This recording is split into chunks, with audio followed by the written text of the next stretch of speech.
Buenas noches. Muy buenas noches, señor don Jorge Torres. Me escucho muy alto mi retorno acá. Sí. No sé que me está rebotando por mi oído, pero bueno. ¿Cómo le va? Bien. Un penúltimo domingo para nosotros este año, ¿no? De este año, sí. Vamos a arrancar con Verónica López, viceministra de Empleo y Seguridad. Después vamos a hablar con Óscar Orué, director de la Dirección Nacional de Ingresos Tributarios. Licenciado Gerardo Guerrero Agusti, presidente de la Industria Nacional del Cemento. Y vamos a cerrar el cuarto bloque con Gustavo Leite, senador colorado. Le saludamos a la señora Verónica López, viceministra de Empleo y Seguridad Social. ¿Qué tal, viceministra? ¿Cómo le va? Buenas noches. Buenas noches, ¿cómo le va, Jorge? ¿Qué tal? ¿Cómo estamos? ¿Qué tal, viceministra? Bueno, a ver, hoy domingo, creo que ya desde la semana pasada empezó a pagarse el aguinaldo. Todos estamos pendientes de eso. Siempre es importante recordar qué dice la ley en ese sentido, la responsabilidad que tienen las empresas para con el sector trabajador. Efectivamente, el Código del Trabajo estipula que el aguinaldo se debe pagar hasta el 31 de diciembre. Por lo tanto, este mes de diciembre tienen los empleadores tiempo de hacer los cálculos respectivos de cuánto le va a corresponder a cada trabajador. Recordemos que se considera la 12ª parte del total de las remuneraciones percibidas en el año calendario. Y no se descuentan las retenciones como IPS, aporte por nada, no se o sea, descuenta. es neto. Es neto. Y lo que no entra ahí, por ejemplo, es el concepto de viáticos, porque esos no son específicamente salarios, pero sí entran, por ejemplo, todo lo que tiene que ver con salarios, con comisiones. Comisiones sí. También Es entran las importante comisiones. porque los vendedores, ¿verdad? Justamente. Premios por objetivos logrados que tienen Ah. algunas empresas también se considera. Entonces hay que hacer un cálculo Es un paquete en el cual completo de los se ingresos. suma todo lo que el trabajador percibió en los 12 meses o en el tiempo que trabajó en esa empresa. Puede ser que haya Claro. tenido menos antigüedad. Se O sea, divide por a 12. partir de 2 días que trabajó, un día ya trabajó, ya tiene un porcentaje que tiene que cobrar. O sea, no hay cero. Exacto. Sí, tiene derecho al aguinaldo proporcional Claro, en ese caso. Exactamente. Claro. Una pregunta que me hacen reiteradas veces me la hicieron y quería trasladársela a usted, viceministra, es en el caso de la gente que tiene, por ejemplo, un jardinero, se va 2 veces por semana, a mediodía, 3, 4 horas, corta el pasto, limpia el jardín, barre la vereda, que se arreglan las cosas y cobra por día. Cobra bien y cobra 100.000, 150.000 van a ir por día por estar un rato, 3 horas por día en tu casa y hacer ese trabajo. ¿Cómo se lo considera a ese trabajador? Ese trabajador tiene que cobrar aguinaldo sobre lo que cobró en el año. Si, por ejemplo, trabajó, vamos a calcular 54 semanas, a 150.000 van a ir por 2 días que vino, son 300.000 por semana, por 54, dividido, y se hace un aguinaldo o no existe el aguinaldo en ese caso. Bueno, en ese caso pueden ocurrir dos situaciones. Porque ahí, bueno, hay factura por el monto. Bueno, pero pueden ocurrir dos situaciones. La primera, que esta persona sea un autoempleado, en cuyo caso sí debería tener factura para poder, digamos, rendir tributariamente y que el cliente pueda utilizar esa factura para rendir en su IVA o en el impuesto que tenga que pagar, por un lado. Pero por otro lado, podría darse el caso de una persona que no, como vos decías, no es tan frecuente, es un trabajador ocasional, que podría ser un trabajador a tiempo parcial. Y en el caso de ser un trabajador a tiempo parcial, entonces también ahí se le calcula el aguinaldo. Se suman todo lo que ha cobrado esta persona y por supuesto se divide también entre 12. Ahí también hay que distinguir entre el jardinero que trabaja de manera frecuente, por ejemplo, para una empresa pero que le mantiene la jardinería y que tiene una frecuencia significativa de aquel que es solamente ocasional y viene cada 2, 3 meses. No, esto es una frecuencia, me dicen 2, 3 días a la semana, viene, limpia, ¿verdad? O sea, es un empleado que viene por horas, por X horas por día, 3 veces a la semana, en este caso. Me preguntaban un caso particular, y inclusive se lo consulta creo que al viceministro, en ese momento era el director de ingresos tributarios, Orué, y me había hecho una respuesta similar a la que vos me diste, viceministra. Pero para saber un poco cuál es el régimen, porque es cierto, vos me decís, puede facturar, pero en ese nivel de montos, el hecho de que facture implica que él tiene que hacer también una declaración de IVA o de renta que tiene un costo, que a lo mejor esa persona no puede solventar ese gasto de tener un contador que le haga eso. Bueno, nosotros a través del Centro de Entrenamiento del Emprendedor brindamos las capacitaciones en finanzas personales y en cómo manejar sobre todo los negocios de la empresa. Entonces, estas personas que están en el emprendimiento o en el autoempleo pueden, por ejemplo, aprender a realizar sus propias declaraciones tributarias para que ellos mismos lo puedan hacer a través del sistema Marangatú, de tal manera que no sea necesario precisamente contratar un contador. Se les da esa capacitación, se les brinda si ellos quizás necesitan mayor auxiliar o mayor apoyo, entonces ahí se les recomienda que contraten a un profesional, pero por supuesto esta persona puede, si es que está abundantemente capacitada, realizar su propia declaración. Es importante también, viceministra, recordar las consecuencias de las empresas que no cumplen con esta obligación que tienen. Efectivamente, el Ministerio del Trabajo, Empleo y Seguridad Social está justamente ahora realizando unas mesas de diálogo sobre el tema de aguinaldo, y en ese sentido nosotros vamos a sacar posiblemente un comunicado en los próximos días instando a todas las empresas a que paguen antes del 31 de diciembre, porque el incumplimiento se perfecciona a partir justamente del 1 de enero. Como el 1 de enero es feriado, a partir del 2 de enero por lo general en el Ministerio solemos recepcionar denuncias de personas que manifiestan no haber recibido su aguinaldo, y en ese caso, por supuesto, se toman los datos de la persona, de qué empresa es, y se deriva ya para una posible inspección dentro del ámbito de la empresa. En algunos casos son varios trabajadores de una misma empresa, o puede ser que sea un trabajador esporádico dentro de otra empresa. Tenemos en el sector público, sí, cuántos son los que tienen que ser beneficiados con esto, y en el sector privado, ¿cuánto estamos hablando en números? Nosotros tenemos en total contabilizado, según un cruce de datos que se hizo con el INE y con los ministerios, 1.700.000 personas entre el sector público y privado que van a percibir aguinaldo en este mes de diciembre. O sea, son personas que trabajan en esa situación así de subordinación, digamos, sean en uno de esos ámbitos.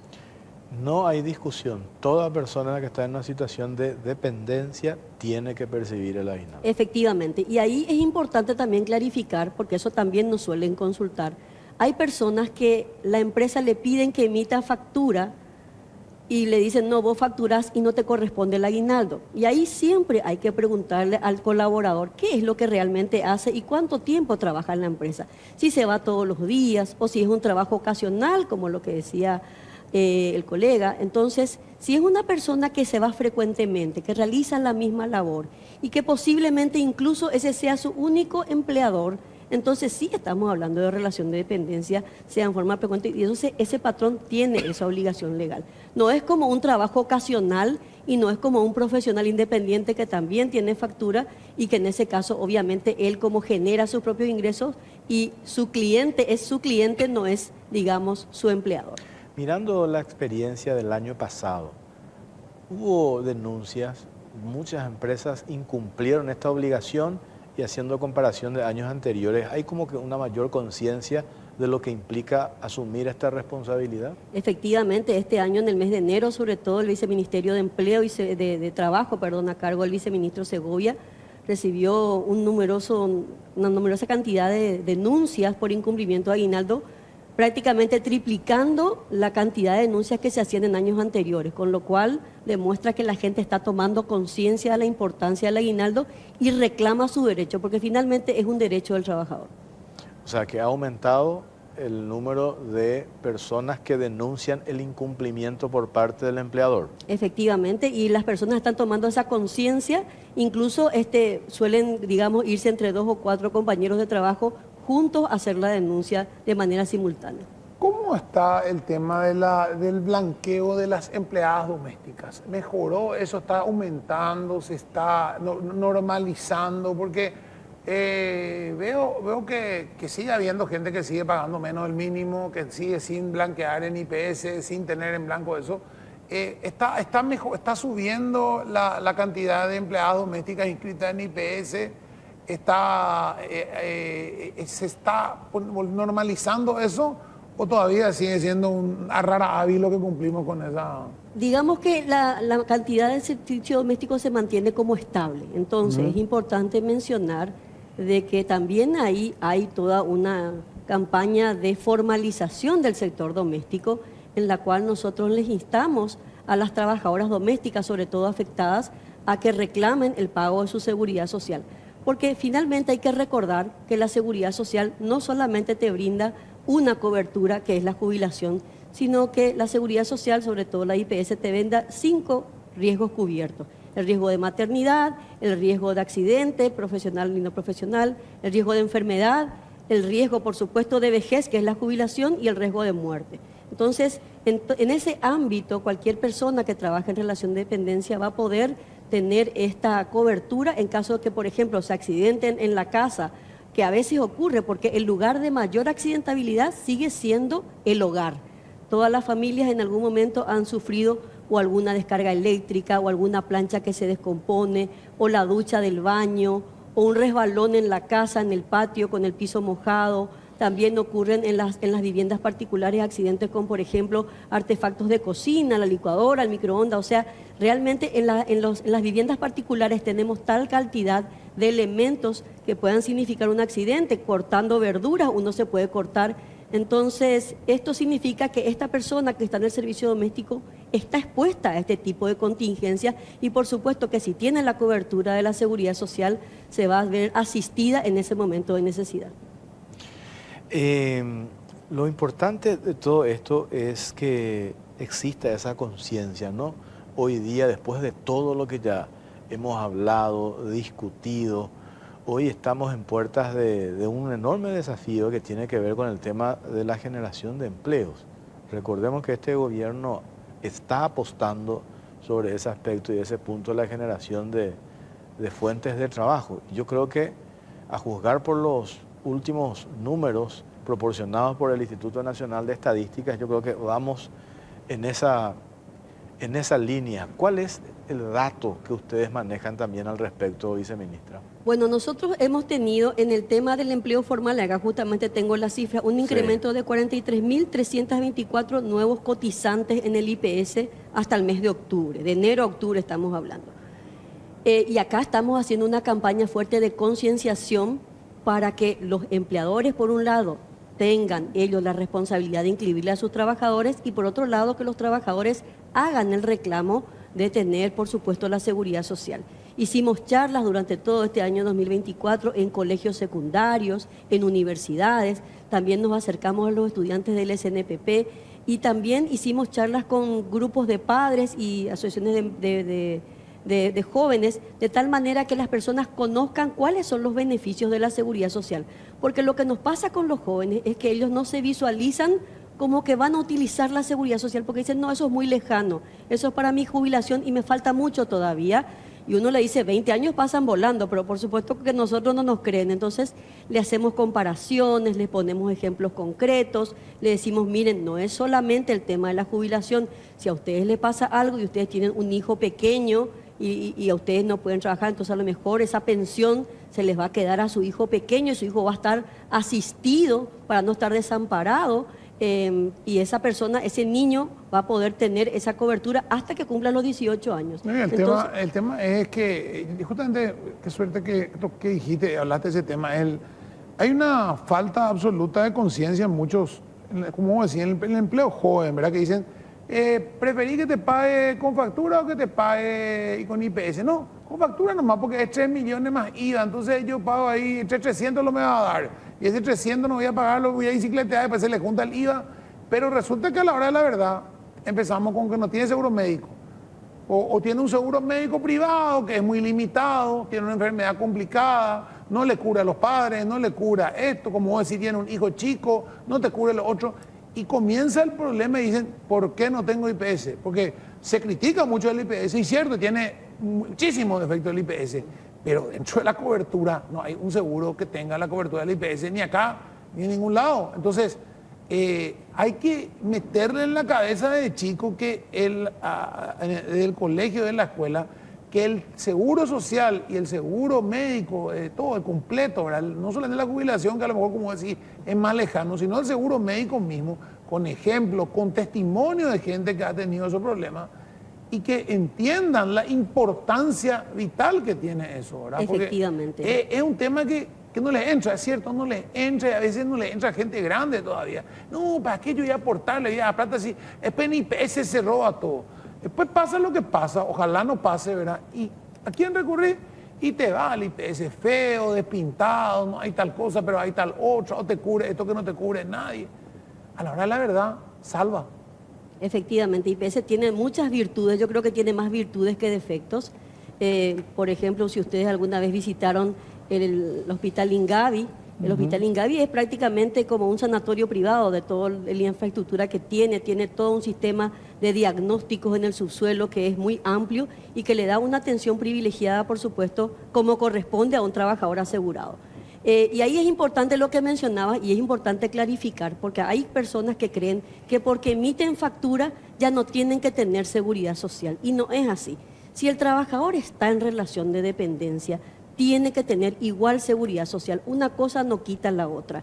La factura es un cumplimiento tributario y el IPS es un cumplimiento de la seguridad social. Si es un trabajador en relación de dependencia, tiene que tener seguridad social. Es una obligación del patrón y es un derecho del trabajador. Desde el Viceministerio de Empleo y Seguridad Social, a partir de ahora, ¿cuáles son los planes y objetivos? Y haciendo un poco, antes de entrar a eso, terminamos ahora el año haciendo un balance. ¿Qué rescatamos, viceministra? Bueno, nosotros hemos crecido desde el punto de vista de la Dirección General de Empleo.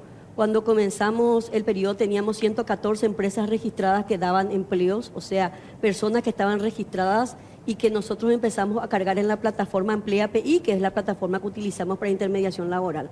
Actualmente tenemos más de 600 empresas con las cuales trabajamos que nos ofrecen periódicamente sus vacancias, algunas con mucha frecuencia, otras de manera esporádica. Nosotros siempre le decimos, o sea, el equipo de intermediación laboral que trabaja en la parte empresarial, siempre le dice a las empresas que no importa si es una o dos vacancias, que lo importante es que el trabajador pueda visualizar en la página de Emplea PI esa disponibilidad de esa vacancia y que se pueda postular. Entonces creció la cantidad de empresas que ofertamos, creció también la cantidad de ferias que hicimos este año. Nosotros ahora le llamamos convocatorias de empleo. Hicimos, por ejemplo, 2 convocatorias muy interesantes en la ciudad de San Bernardino, con lo que son empleos de verano. Hicimos hace poco, a comienzos de mes, una convocatoria importante en la ciudad de Cacupé, que ya eran para los empleos que se iban a generar en vísperas de la celebración de la Virgen de Cacupé. Entonces, estas personas y estas empresas están confiando en la plataforma Emplea PI y esto es muy valioso para nosotros porque habla bien de nuestro trabajo y de la credibilidad de este proceso de intermediación laboral, que yo siempre le recalco a la gente, es gratuito, accesible, pueden estar directamente vinculados. Nosotros hacemos con el equipo todo el proceso de filtro, porque sabemos también de que a veces hay una vacancia, por decirle, de cajero, que tiene un perfil de una persona que tenga, supongamos, menos de 30 años y que sepa informática y que haya tenido bachillerato concluido. Y a veces la persona que se postula no tiene bachillerato concluido, con lo cual nosotros con el equipo, cuando se hace la filtración de esos datos, decimos, bueno, estos cumplen los requisitos, estos no cumplen los requisitos. Y lo que le enviamos a la empresa es un listado abreviado de las personas que sí cumplen con los requisitos que la empresa misma postuló para que ellos le entrevisten y finalmente es la empresa la que decide a quién le contrata. Y a ver. No, justamente digo eso nomás, eso es que hay mucha gente que en serio no tiene bachillerato concluido por un año, por materias que se podría buscar alguna forma con el MEC, ¿verdad?, de ayudarles a concluir eso de una manera práctica, ¿verdad?, porque no todos van a asistir a una escuela nocturna o ir a dar clase del 5.º curso, del 4.º curso, y buscar solucionar con un plan de alfabetización de adultos ya para simplemente el tema laboral, ¿verdad? Y hacerles pasar como vos decís, de un sector ni siquiera terminado el sexto curso, pueden no aspirar a mucho más que a un salario mínimo toda su vida. Y a lo mejor terminando ese sexto curso, aunque sea con ese bachillerato más light, ¿verdad?, pudiera acceder a una cuestión que no va a cambiar mucho que haya estudiado física 1, física 2, física 3, química, normalmente en el colegio, sino que a lo mejor le vamos a ayudar un poco más en matemática, reforzar el tema del lenguaje, reforzar el tema de redacción, enseñarle alguna otra habilidad como puede ser informática que antes en su época no se enseñaba y solucionarle su problema, ¿verdad? Sí, efectivamente el Ministerio de Educación, como vos decías, está trabajando en el tema de alfabetización de adultos y es importante que nosotros también a partir de la Dirección de Empleo le solemos hablar a los postulantes y le decimos, bueno, si no pudiste terminar tu bachillerato, podés también estudiar un curso técnico, le ofrecemos los cursos del SNPP, Sinafocal también llega a ciertos distritos donde por ahí el SNPP no puede llegar. Entonces, estos cursos le abren las puertas, les permiten detectar nuevas habilidades. Cumplen, digamos, con un bachillerato técnico breve. abreviado, digamos. No, porque puede ser que no tenga el bachillerato, pero que haga un curso técnico, porque para irse al SNPP uno tiene que tener 15 años cumplidos y el sistema básico, es el simple requisito. Entonces, esa persona quizás haciendo un curso técnico tenga más oportunidades de trabajar en un empleo formal y de ir creciendo profesionalmente. Hay que rescatar de que en este país hay ciertos oficios que están muy bien ponderados, Sí. y las amas de casa, por ejemplo, me van a entender, porque de repente uno requiere un plomero o una persona que haga reparación de aire acondicionado Pintor, y no solamente no consigue herrero, y ganan muy bien. y trabajan ganan muy bien, Son que muy es lo trabajadores. justo, que es lo justo porque son profesionales en su área y son trabajadores. Entonces son sectores bien remunerados y nosotros le instamos a aquellos jóvenes que quieran capacitarse en ese tipo de oficios que lo hagan, porque si son buenos en su trabajo, van a tener trabajo toda la vida. Viceministra, le agradecemos su tiempo. No, Muy gracias amable. a ustedes. Nosotros tenemos que hacer la pausa, la vuelta. Señor. Oscar Orué, director nacional de ingresos tributarios, pero antes un par de menciones. Con Vas a Hogar por fin vas a poder decir, esta es mi casa, y hacer todo lo que quieras sin pedir permiso a nadie. Cama del tamaño que quieras, una pieza exclusiva para tu perro o tu gato, ¿por qué no? Es mi casa con Basa. Solicita tu préstamo con tasa del 7,9 anual, de interés anual y un plazo de hasta 27 años. Contacta al 021-618-7070 con Basa. Es mi casa, Basa, cuando quieras. Estamos. Con Bristol, en estas fiestas lleva tu aire split con instalación gratuita y en cuotas desde solo 199.000 guaraníes. E incluye una cuota de regalo en tu próxima compra.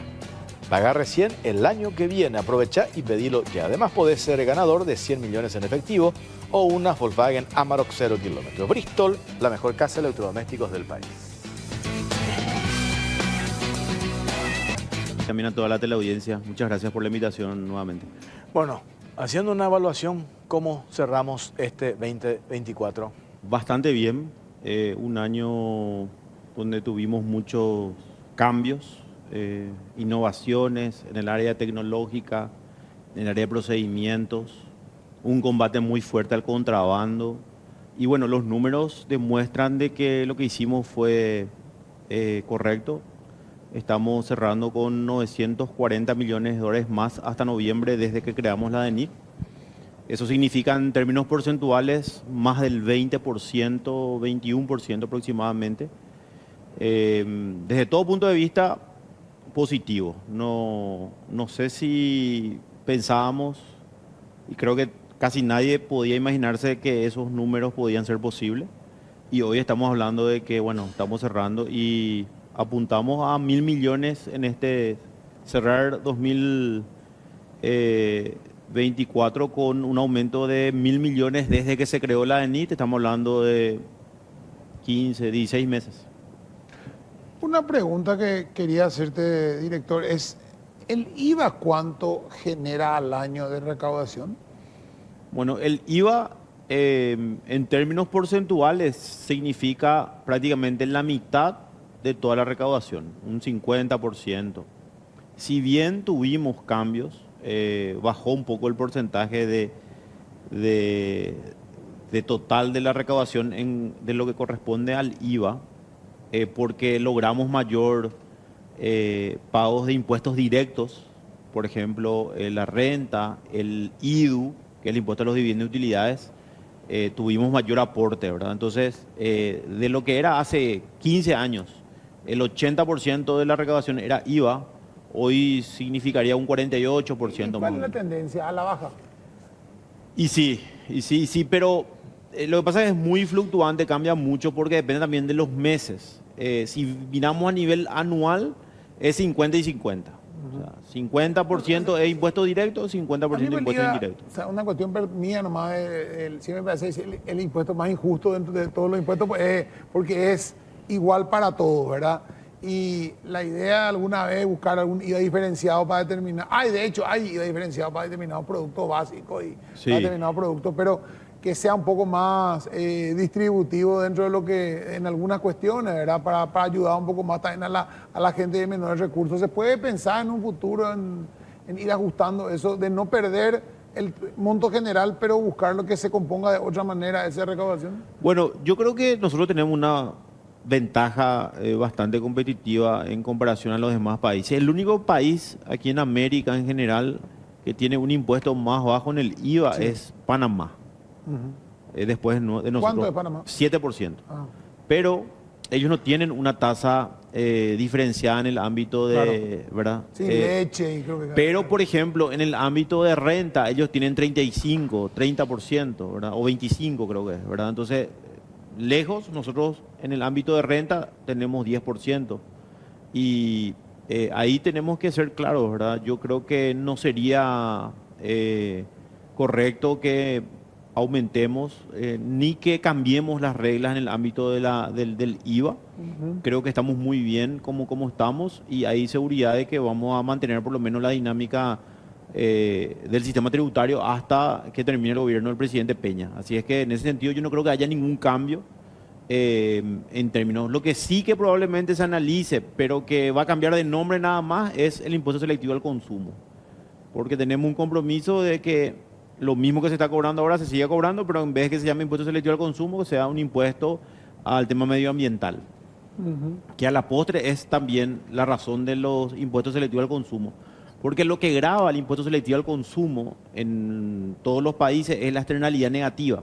¿Y qué significa eso? En términos sencillos, es todo lo que hace mal o al ser humano, a la salud, o al medio ambiente. En el caso de los combustibles, daña el medio ambiente, entonces el gravamen es mayor. Lo mismo en el caso de bebidas alcohólicas, tabaco, etcétera, es para la salud. Pero en el caso medioambiental, básicamente lo que se busca es darle ese ropaje de que el impuesto está grabado para combatir el daño que hace al medio ambiente. A partir de esto que dijiste, la proyección que se tiene para el 2025, acá estuvo hace, ¿cuánto? Hace 8 días el ministro miró a la Cámara y dijo, Óscar Orué, necesitamos que el próximo año aumente. Le habrán mandado el video, no te preocupes. Le habrán mandado el video. ¿Cuánto dijo? 400. Voy a archivar ese video. 400, 500 no, dijo, 25% creo que te vaya a matarle, creo que dijo 25% más, me parece que dijo, ¿verdad? Yo creo que, bueno, siempre nosotros queremos tener objetivos más altos y desafíos, ¿verdad? Porque esto fue un desafío realmente. Ustedes se acordarán cuando recién nos sentamos acá en el programa, cuando empezamos y bueno, y hablamos. Yo le decía, no, creo que 300 2025, tiraste. vamos a esperar, ¿verdad? Sin embargo, fue muy rápido. Yo creo que tiraste 300, me acuerdo. Sí, 400 era nuestro objetivo, ¿verdad? Pero recién para 2025, pero fue muy rápido todo lo que hicimos. Yo creo que acompañó muy bien y bueno, yo creo que él es el que más, de alguna manera, tuvo dudas sobre el porcentaje, porque él me decía, ¿de dónde vas a sacar eso, verdad? Me parece mucho ya cuando hablamos de aumentar la presión tributaria en relación al PIB, y era realmente un desafío que no sé si alguien iba a agarrar y iba a decir, sí, vamos a hacerlo, ¿verdad? Y se me acostumbró por tu culpa, entonces. No, pero hoy tenemos un sistema, una institución más sólida, más fuerte, más consolidada, y creo que eso está ayudando, ¿verdad? Yo estimo de que vamos a lograr, no sé si ese porcentaje, pero creo que vamos a lograr. ¿Tienen una idea ustedes de cuánto sería lo que se está evadiendo, la gente que no está pagando lo que debería pagar o que no está pagando luego? Tenemos un estudio ya que es un poco ya antiguo, pero que de alguna manera tenemos que actualizarlo. El área estadística, el área económica de la ANI está analizando eso. También tenemos un estudio de la Unión Europea, etcétera, y hablamos del 30%, ¿verdad?, de evasión. Pero yo creo que esto tiene que también tenemos que mirarlo en sectores, ¿verdad? En el interior del país, evidentemente mucho más esa evasión, porque por la informalidad. Hay ciudades que no están acostumbrados a a emitir factura, a cumplir con las reglas tributarias. Bueno, estamos tratando de hacer las capacitaciones, las concienciaciones también y recorremos el país. Lo que sería Asunción, Gran Asunción y ciudades, capitales departamentales, sí hay un nivel de participación y de cumplimiento más alto. Entonces, bueno, eso vamos a ver, pero yo quiero concentrarme en ir acortando. De hecho, imagínate... ¿Cuánto es un número aceptable a nivel internacional? Y es ese porcentaje, 20, 30%, pasa en todos los países. Estuve hace poco en Perú, ellos hablan de un 50%. ¿verdad? Ahí sí ya duele. Y bueno, y Perú también tuvo muchos Y avances. a nivel de primer mundo, ¿cuál es el número de la... Y está entre el 20 al 30%. O sea, estamos... No estamos tan mal en ese sentido por todo lo que se hizo. Fíjate que hoy la gente es como que ya está más acostumbrada dentro de la cultura, dentro del día a día, de que tener que pedir factura, de Sí. pedir la factura. Hicimos un trabajo como sociedad, creo, bastante importante y bueno, nosotros estamos acompañando eso, estamos haciendo operativos en el interior donde hay más procesos de persuasión. Básicamente de tratar de convencer a la gente que se vaya De la formalizando, ventaja que tienen también, ¿verdad? no sancionarle directamente, ¿verdad? Eso es lo que tratamos de hacer. Operativos persuasivos, eso es lo que más hacemos en el interior. Sobre todo es hacerle la ventaja, ¿verdad? Claro, No. le mostramos todo cómo puede ser. Y nos pasó, ustedes se acuerdan, en Nanagua, se fueron y Sí. cerraron la calle, nos fuimos, hablamos con ellos, explicamos, le dijimos, ¿cuánto vos pagás de coima? Y pago tanto. Y mira, le hicimos todos los números, le dijimos, vos pagando formal, vas a pagar menos de lo que paga de coima y va a entrar al fisco y va a ser formal y vas a cumplir con todas las reglas. Y va a Y tener pues, crédito en el claro. banco y va a tener... Y sí, y hay como 300 se inscribieron y bueno, y estamos de a poco.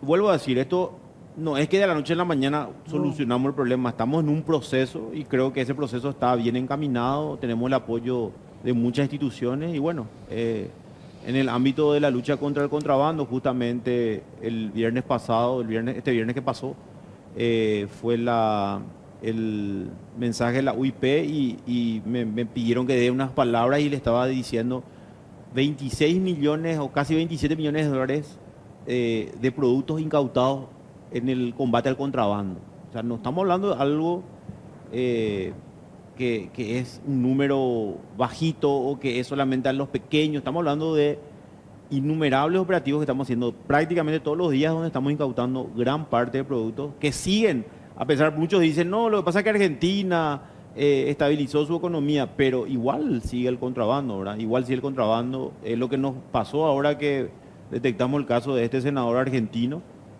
que realmente fue, y que entiendo que la semana pasada se le destituyó del cargo en el Senado argentino. Bueno, eso un poco posiciona también a Paraguay de manera positiva de que estamos haciendo el trabajo. Lo hablamos el viernes. El jueves fui justamente en UIP y el viernes tuvimos la inauguración de la reunión de Gafilat, que Paraguay ejerce la presidencia, ¿verdad? De hecho, en un medio argentino, nosotros habíamos pasado la semana pasada en el repasador una ponderación que hacía un analista argentino del tema tributario sobre, justamente era el caso del senador, y le dijo, yo creo que este senador no se dio cuenta que en el Paraguay cambiaron las cosas. Es como que no dijo menosprecio, pero no tuvo en cuenta que tienen un presidente y un sistema totalmente cambiado, que probablemente el presidente Peña sea uno de los presidentes que más sabe de cómo se controla el tema del lavado de dinero y compañía, y ha cambiado la filosofía en Paraguay, y este senador fue pensando que era como antes y se encontró con este problema. Sí, yo creo que eso era... Y elogiaba justamente que la presidencia de Gafi estaba en manos de una Y paraguaya. bueno, por eso digo, definitivamente estamos en el camino correcto, yo creo que se está viendo los resultados y creo que tenemos que seguir, esto recién estamos haciendo los ajustes que permitan no solamente combatir la evasión y el contrabando, que son hoy delitos precedentes de lavado de activos, sino todo el sistema de prevención de lavado, que creo que lo estamos haciendo de manera correcta y bueno... creo que Paraguay también se está posicionando en el mundo. Tuvimos también el mes pasado la reunión del Foro Global, donde vinieron casi 400 personas de 150 países y se quedaron sorprendidos con lo que es Paraguay, ¿verdad? Ellos de diferentes partes del mundo, de Asia, de Europa, de Oceanía, de diferentes lugares, y ellos realmente se quedaron sorprendidos. Uno, con la infraestructura; dos, con los avances que hizo Paraguay. Y bueno, hoy se está posicionando a nivel internacional de manera muy buena porque se le está ya respetando como un país serio.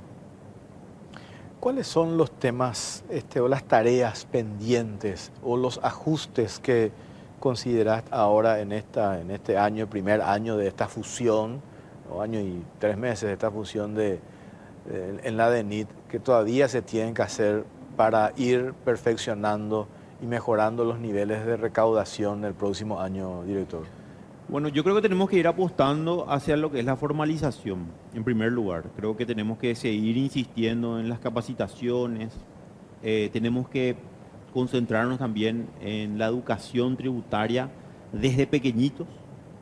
A mí me tocó ir hace poco a un colegio en Ciudad del Este y realmente me quedé sorprendido. Como niños de 10, 11, 12 años ya saben lo que es el pago de impuestos, ya están convencidos, le dicen a sus padres. Entonces yo creo que esa cultura tenemos que ir instalando desde una edad ya pequeña. O sea, y ahí está la educación, es fundamental. En segundo lugar, el uso de tecnología. Creo que eso nos ayudó muchísimo en estos un año o 14 o más de 14 meses de gestión, donde apostamos. Creo que uno de los estandartes de la DENIT es justamente nuestro sistema informático y el cruce de información que tiene nuestro sistema, donde estamos hablando de sistemas de gestión de riesgo de última generación. Entonces, es un segundo aspecto. Y un tercer aspecto es el apoyo. El apoyo político del presidente Peña fue fundamental. Creo que tenemos que seguir con eso para poder tener estos resultados. Lo decía también al ministro de Economía, en la medida que me apoyen, porque el cargo de por sí es un cargo demandante y un cargo en el cual hay mucha presión, que íbamos a ver lo que iba a ser así, sabíamos luego. Entonces, pero creo que lo manejamos de manera más diplomática ahora y tratando de entender de que la línea del presidente es esa y que se respeta esa línea. Y lograr la institucionalidad. Así como tiene el Ministerio de Economía, como tiene el Banco Central, que la DENIT sea, que tenga esa cobertura de tal manera que no haya esa influencia externa.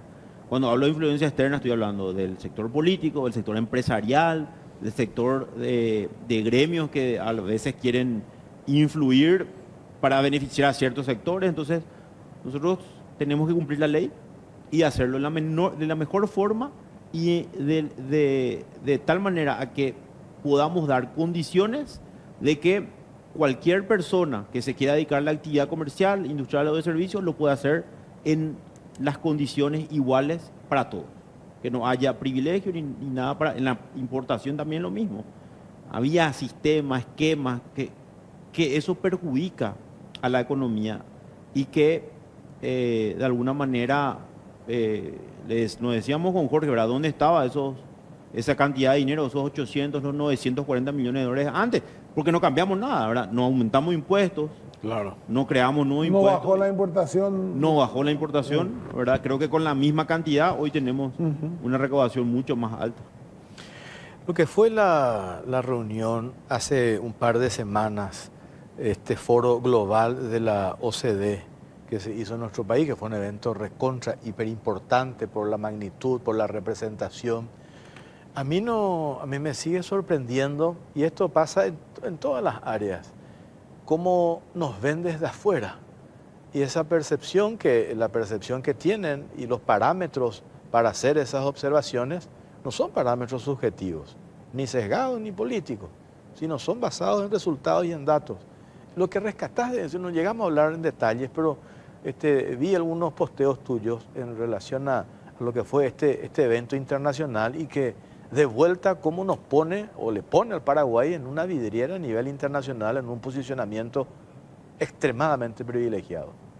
Definitivamente, yo creo que hoy el presidente estuvo en la OCDE la semana pasada y él fue recibido realmente de una manera muy importante porque se está viendo que Paraguay está transitando por ese sendero de formalidad, de cumplir estándares internacionales en materia de transparencia fiscal, en materia de intercambio de información. Paraguay hoy hay un compromiso para intercambio de información automática. Entonces, antes, y yo te hablo, hace 5 años atrás, Paraguay estaba en una lista de países no cooperantes a nivel internacional. Eso hacía que nuestra calificación sea baja. Entonces, uno de los puntos que también fueron analizados a nivel de las calificadoras de riesgo es este avance que a mí me tocó impulsar. En el 2022 fui vicepresidente de lo que era América Latina de Intercambio de Información Tributaria. 2023 y 2024 mis pares me volvieron a elegir en el 2023 como presidente. Este año 2024 estoy terminando ahora en diciembre.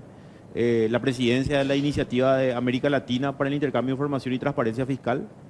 Y si bien el cargo es elegido a las personas, pero nosotros representamos los países. ¿Ok? El año pasado la vicepresidencia ocupó Colombia, Paraguay la presidencia, este año la presidencia fue también de Paraguay y la vicepresidencia de Brasil. El año que viene, ahora le elegimos al nuevo presidente que es mi par de Brasil, ¿verdad? Y la vicepresidencia a cargo de Perú. Entonces, definitivamente Paraguay está posicionado ya de una manera muy diferente, ya lo vende con otros ojos y en cuanto a inversión, en cuanto a prevención del lavado de activos y en cuanto a lograr lo que es industrialización, lograr lo que es mayores inversiones del sector privado y que vengan a mirar a Paraguay y que tiene todo, energía barata, bono demográfico joven, tiene recursos naturales, tiene todo para poder salir adelante. Así es que lo único que tenemos que cambiar, que creo que tenemos desafíos en la parte de educación, en la parte de mandos medios y sobre todo la capacidad de recursos humanos, que es lo que a veces nos hace que no podamos tener inversiones más grandes, porque te preguntan, y bueno, ¿y la mano de obra paraguaya? ¿Y es una calificada o no? ¿Verdad? Eso es lo que te preguntan. Entonces creo que ahí tenemos que apostar en estos próximos años. ¿Cómo te fue con tu presupuesto? ¿Te aprobaron como estaba o te recortaron? Me recortaron un poco, pero sabíamos que iba a pasar eso también, ¿verdad? Porque con el Senado tuve un buen relacionamiento como institución y con diputados fue un poco complicado, ¿verdad? Pero sabíamos también, ¿verdad? Yo creo que con lo que nos aprobaron vamos a poder hacer lo que teníamos previsto, pero sí no, tuvimos un recorte, un pequeño pero recorte y bueno, yo creo que vamos a apostar si tenemos mejores condiciones el año que viene para hacer una ampliación probablemente, ¿verdad? Porque hay que recordar que nosotros tenemos el 0,7% de la recaudación es de la DENIT. O sea, nosotros aumentamos la recaudación y tenemos más presupuesto. O sea, es totalmente un aumento gradual o un aumento, ¿cómo se dice? Que va, si aumenta la recaudación, tu ingreso propio aumenta de por sí, ¿verdad? Porque el 0,7 de todos los ingresos tributarios es para llevar adelante las políticas y la estructura de lo que es la DENIT. Ahora, en lo que respecta a lo que hace un par de semanas nos dijo el presidente de la CONAXAR, ¿ustedes están de acuerdo con que absorba la DENIT y se encargue también del tema del combate a los juegos clandestinos? Porque nos decía Liceras, ellos tienen una limitación en materia de recursos humanos y después de todo lo que vieron, que lograron la administración Atucaro en la DENIT, ellos dicen que puede ser de vital clave el trabajo o esa, no sé si es fusión o incorporar ustedes a la CONAXAR. ¿Cómo está eso? Bueno, hay que recordar que la CONAXAR es una comisión interinstitucional, o sea, hay representantes del Ministerio de Economía, representantes del Ministerio del Interior, creo que también de la DIVEM, de las municipalidades y las gobernaciones. Esa dependencia hoy está dentro del Ministerio de Economía y Finanzas, ¿ok?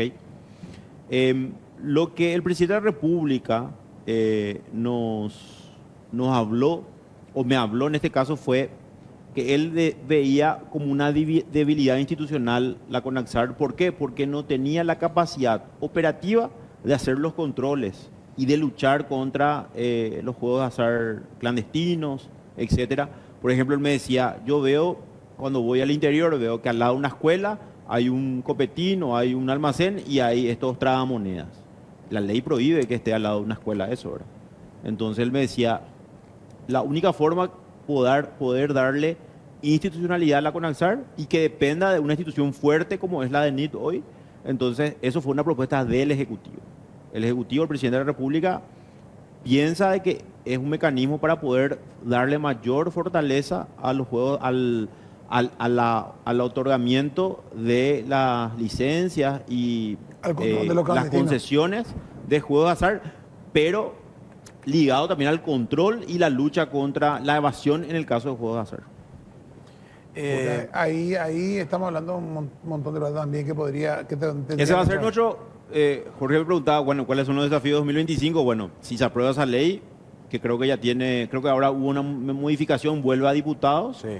Y debemos tener un trabajo muy fuerte de adaptar nuestra estructura para poder apoyar a eso que el presidente de la República menciona, ¿verdad? Que es darle mayor fortaleza a la lucha contra el juego ilícito. Sí, y ahí también tiene dos motivaciones. Por un lado, el combate a los juegos clandestinos, que tiene un impacto social demasiado fuerte, ¿verdad? Por el tema de los menores afectados y todo lo que sabemos.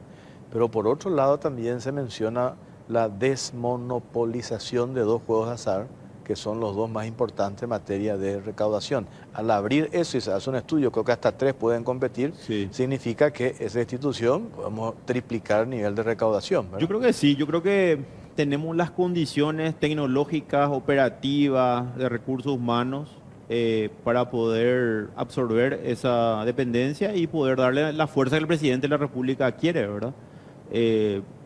Por eso a veces somos un poco también, como digo, víctimas del éxito, porque bueno, nos están cargando también con eso, pero yo creo que tenemos la capacidad para poder tomar como desafío y si sale eso y se aprueba la ley, bueno, con mucho gusto vamos a cumplir los lineamientos que el presidente de la República quiere en lo que corresponde a lo que es juego de azar.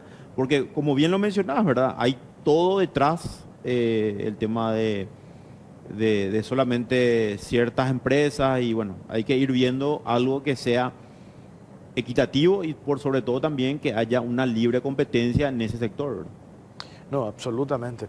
Ahora, siguiendo también en esa línea, en definitiva, en un año y meses de gestión, a pesar de ese relato de los profetas del mal, yo le digo a algunos medios de comunicación, definitivamente hay reformas que no se pueden desconocer o logros que no se pueden desconocer y reducir a cuestiones de diferencias políticas, autoaumento, que podemos estar o no de acuerdo en esas cuestiones y dejar de lado y desconocer todo lo que se logró. Por ejemplo, la institución donde estás, ¿verdad? En materia de recaudación es un hecho irrefutable.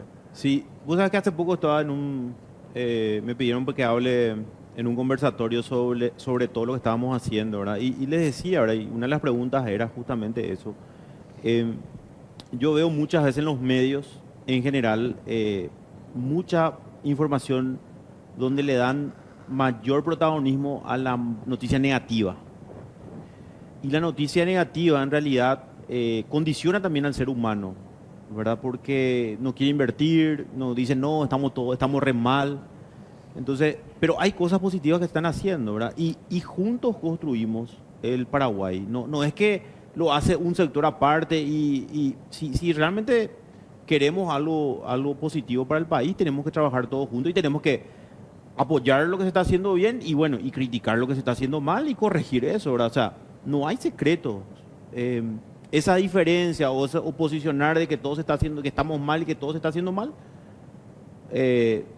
no sé cuál es el objetivo. No sé si es dispararnos el pie o si no es nosotros mismos como sociedad achicarnos. Porque creo que gran parte de lo que pasó en años se debe a ese pensamiento de que somos chicos, de que somos pequeños, de que no podemos. Y hoy estamos demostrando que no es así, ¿verdad? Entonces... Pero llama la atención también, y creo que la gente se da cuenta cuando los mismos grupos que por un lado están diciendo que está todo mal y que cada vez estamos peor, son los mismos grupos que anuncian grandes inversiones en el sector consumo. O sea, el sector consumo masivo. O sea, quiere decir, imagínate si vos me dijeras, voy a invertir en una industria para exportar acero. Pues el país puede estar mal, pero yo no me preocupo porque yo voy a exportar acero, voy a exportar nitrógeno verde. Pero si yo voy a dedicarme al retailing, voy a dedicarme a abrir farmacias, cadenas de supermercados, voy a invertir cientos de millones en abrir eso, voy a irme al segmento más bajo del consumo, quiere decir que mi expectativa y mi visión del país real en mi fuero interno es que está bien y que va a aumentar el consumo, por eso estoy abriendo más boca de expendio. Sí. O si no, no tendría lógica. Si yo te digo, este país está en declive, se va para el carajo, cada vez estamos peor, y vos qué vas a hacer, no, llevo mi plata y me voy a invertir en Panamá, voy a abrir un condominio en República Dominicana. No, voy a abrir 70 sucursales de supermercados y 400 farmacias. Y si está mal, ¿a quién le vas a vender todo eso? ¿Quién va a comprar en tu farmacia? ¿O quién va a comprar en tu supermercado, hermano? Sí. ¿O quién va a comprar tu pollo? ¿O quién va a comprar tu sándwich? Entonces, si estamos, por un lado estamos diciendo algo y por otro lado, nuestra plata, que es nuestra, mi plata, estoy invirtiendo en ese mismo país que digo que está en declive, que soy irracional soy yo o el que está mintiendo soy yo. Y en la misma pregunta que hacía Jorge, varios extranjeros en esta reunión que tuvimos hace poco me decían que se quedaban sorprendidos por un lado, pero también me decían que Paraguay está haciendo tan bien las cosas en el sentido económico y todo lo que está abordando, que se nota la diferencia. Y se notan los números. O sea, Paraguay este año va a ser el país que más va a crecer en su PIB, nuevamente como lo creció en el 2023, ¿verdad? Entonces, a lo mejor entre 3.8 4% de crecimiento. El año pasado ya crecimos. Y tuvimos tantas situaciones a lo largo de los años donde hubo vaivenes, donde crecíamos un año, el año siguiente caíamos y así. Pero sin embargo, 2 años consecutivos de crecimiento económico, de Producto Interno Bruto, definitivamente yo creo que estamos haciendo las tareas correctas, pero hay mucho todavía que hacer, o sea, tampoco nos quedamos con ese triunfalismo de que somos lo mejor y estamos todo bien, no. Absorber también la crítica, ver qué tenemos que hacer, ir corrigiendo y vamos abordando las cosas y trabajar todos juntos, ¿verdad? Yo creo que el secreto es trabajar entre el sector público, el sector privado y mirar para adelante y ponernos objetivos a corto, a mediano y a largo plazo. Entonces, definitivamente los representantes o los analistas de los organismos multilaterales nos dicen: Paraguay es la estrella de América en la parte económica. Y los números reflejan eso. Entonces, estoy muy contento con cómo estamos cerrando el año y bueno, redoblar esfuerzos para el año que viene porque no es fácil lo que nos toca y esperemos que no haya tampoco ninguna coyuntura externa que nos perjudique. Pero creo que estamos haciendo bien y hay mucho todavía por hacer para el año siguiente. Ahí tenemos el tema lo que es con Naxar, tenemos lo que es facturación electrónica, tenemos lo que es la formalización, tenemos todavía el tema de la lucha contra la evasión y las correcciones que estamos haciendo en la aduana. Entonces, yo creo que hay mucho, pero también tenemos que potenciar lo bueno que hicimos como país en general. El otro día me tocó hablar con empresarios del sector cañero, son dueños de ingenios azucareros. Me hablaron de un caso puntual. Incluso ellos lanzaron de una supuesta evasión de una empresa en particular. Y me mostraron una resolución que viene del gobierno anterior, hace referencia a liberación de impuestos para la compra de maíz acá a nivel local. ¿Eso se puede hacer? Porque me dicen que hay una competencia desleal. Sí, lo que pasa es que conozco ese caso, ¿verdad? No voy a hablar de la empresa por una cuestión limitada, que tengo limitación de ley, pero esa empresa tiene un otorgamiento del beneficio de la ley 6090, que es la ley de inversión, entonces tiene la liberación para comprar materia prima exenta de pago de impuestos. Entonces, vuelvo a decir, de última tenemos que cambiar o analizar o evaluar si esas condiciones son las más aptas o hay una competencia desleal y porque replantear. Las otras empresas plantearían entonces lo mismo, me dicen. Claro, por eso digo, tenemos que replantear las condiciones. Yo creo que, y los organismos, el Fondo Monetario habla acerca de que tenemos que evaluar 3 leyes que tenemos que actualizar. Uno que es la ley 6090, la ley de inversiones. La ley que nosotros, si bien hoy se aumentó, antes era 5 millones de dólares de inversión, hoy es 12. Esa es una. La segunda es la ley de maquila, la ley de zona franca, porque son básicamente regímenes donde no se pagan impuestos, pero tienen una función o un objetivo de desarrollo económico del país. Entonces, de industrias, de diferentes aspectos, de servicios, etcétera. Entonces, yo creo que como país tenemos que evaluar y tenemos que discutir entre el sector público y privado, bueno, ¿qué es lo que queremos? Porque si este sector tiene un beneficio desproporcional, y bueno, corrijamos las normas, pero no es ilegal, o sea, está dentro del marco de una ley hoy y que podemos discutir si está bien o está mal o que de alguna manera en su momento fue buena y ahora tenemos que cambiarlo. Bueno, discutámoslo en un ambiente técnico Pero con todos los tiene sectores. el reclamo, a mí me pareció que tiene lógica el reclamo porque, digo, empresas del mismo rubro podrían hacer exactamente lo mismo. Claro. Y esas empresas están pagando todos sus impuestos para la compra de insumos acá a nivel local y esta empresa en particular tiene ese beneficio, entonces por supuesto que hay una competencia recontra hiper desleal, ¿verdad? Totalmente, totalmente. Por eso digo, si aplican a la ley Z90 van a tener los mismos beneficios, ¿verdad? El tema que hay que ver cómo iniciaron, porque muchos iniciaron como un régimen normal, donde no aplicaron ningún régimen especial, entonces evidentemente van a tener que pagar todos los impuestos, ¿verdad? Hay que ver un poco la situación y yo estoy abierto a que vengan, a que hablemos, a discutir y bueno, y juntos llegar a un punto medio que beneficie a todos los sectores, porque al final lo que queremos es que haya competencia que sea leal, que sea transparente y que sobre todo también beneficie el desarrollo del país. Sí. Director, le agradecemos su tiempo, que tenga un buen año y que siga recaudando para que el Estado mejore. Muchísimas gracias, Jorge. Aprovecho y saludo también a toda la gente de la ADENIT y que el 2025 nos encuentre con más salud y con mucha fuerza para continuar con el trabajo. Muchas gracias también, Pipo. Gracias. A la vuelta de la pausa, Gustavo Leite, senador oficialista, va a estar con nosotros. Pausa, ya venimos. El calorcito de la primavera ya nos hace pensar en nuestro próximo destino. ¿Querés conocer un nuevo rincón del mundo? Vas a hacer posible tus próximas vacaciones con cuotas desde 35.000 guaraníes por millón. Así como escuchaste, 35.000 por millón.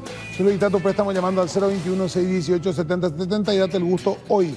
Vasa, cuando quieras, estamos. Vení a Bristol, encontrás las mejores ofertas navideñas, hasta el 50% de descuento. Televisores, celulares, aires, motos y muchos productos más. Los mejores precios del país y empezás a pagar recién el año que viene. Además, todas tus compras participan de la promo más grande del país. Vos podés... Rescatamos por Qatar, vi tus posteos, acuerdos. Estuve en Qatar, sí.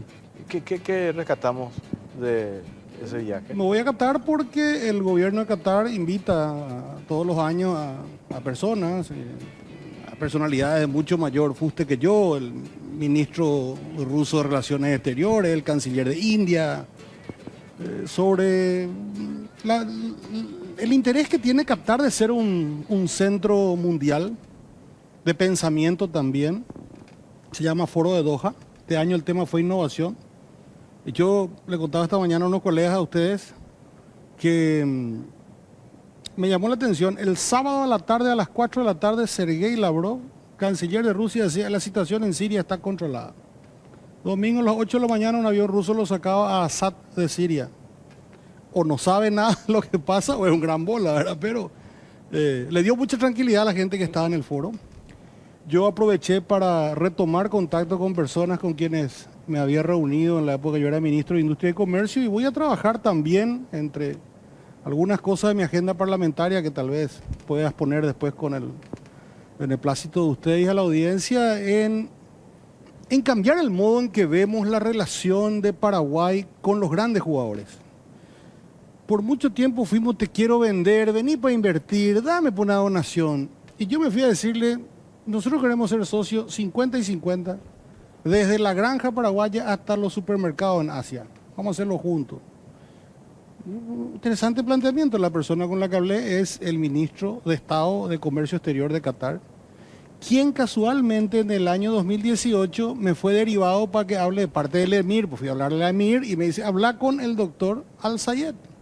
Y este mismo caballero hoy resulta ser el hombre más importante de comercio exterior. Me dice: I like the idea. Vamos a trabajar en esto. Entonces, voy a trabajar con los jugadores de Paraguay. Creo que el patrimonio que tiene Paraguay en agro, en posibilidad de transformar el agro, es gigante. Entonces podemos sentarnos con un Qatar Investment Authority, con un Hazard Food, que es la empresa de comida de seguridad alimentaria de ellos, para pensar en grande. Chile, y es un estudio de Harvard también, cuando decidió entrar al mercado de Estados Unidos y Canadá con sus vinos, lo hizo comprando cadenas de distribución para empujar su vino en el mercado. Todo es válido, lo que sí tenemos un tremendo potencial, pero tenemos que cambiar la visión y la gestión. Vamos a intentarlo. Dijiste la semana pasada, si no estoy transcordado, la idea de convertir parte de la importación que hace Estados Unidos de China con la ayuda de Israel y de Taiwán en que se produzca acá y se venda a Estados Unidos. Ese es otro... una idea, parece muy loca, pero parece muy cuerda al mismo tiempo, porque decís, voy a dejarle comprar al enemigo para comprarle al amigo. Yo no hablaría de enemigos, amigos, hablaría de aliados filosóficos. Esto no es nuevo. Me refiero a China y Estados Unidos. Esto no es nuevo, se lo planteé en su momento al senador Ted Cruz, se lo planteé al líder del oficialismo. En Taiwán hay una sola cámara, el doctor Wang Ting-yu, que es presidente de la Comisión de Relaciones Exteriores y de Defensa del Parlamento taiwanés. Hablé de esto con el presidente de la Knesset cuando estuvo acá, el señor Ohana, y tiene todo el sentido del mundo con una alianza parlamentaria, porque esto sin leyes no puede pasar. Estados Unidos no puede darle a Paraguay una concesión si no hay una ley. Pero una ley para demostrarle que los aliados necesitamos mercado, tiene todo el sentido del mundo. La tecnología está en Israel, la plata la tiene Taiwán, la base la tiene Paraguay, el mercado la tiene Estados Unidos. Puede salir, no sé, 5%, y yo por el 5% me voy al casino. El 5% de muchísimo. Y yo digo siempre, si nosotros conseguimos, Estados Unidos que importa creo que 300 mil millones de dólares, si no es más, de China continental, que nos den un chiqui, que nos den 1%, 3 mil millones de dólares, acaba el desempleo de Paraguay. Hay que jugar los partidos grandes. A eso me refiero, 5% de mucho. Y cuando vos siempre contás tu anécdota de Taiwán y la Universidad de Taiwán, decís, le dijiste, en tu inocencia le dijiste, ¿por qué no producen en Paraguay? Y tenés los técnicos, no nos den, entonces, denos la universidad, ¿verdad? Y Hoy tenemos los técnicos o tenemos la universidad. Tenemos las dos cosas y tenemos la capacidad de generar 100 ingenieros de nivel asiático por año, de los mejores cerebros de Paraguay sin ninguna imposición ideológica. Los mejores entran, los que siguen se gradúan y hoy, por la información que tengo, los que vienen con muy buen sueldo básico.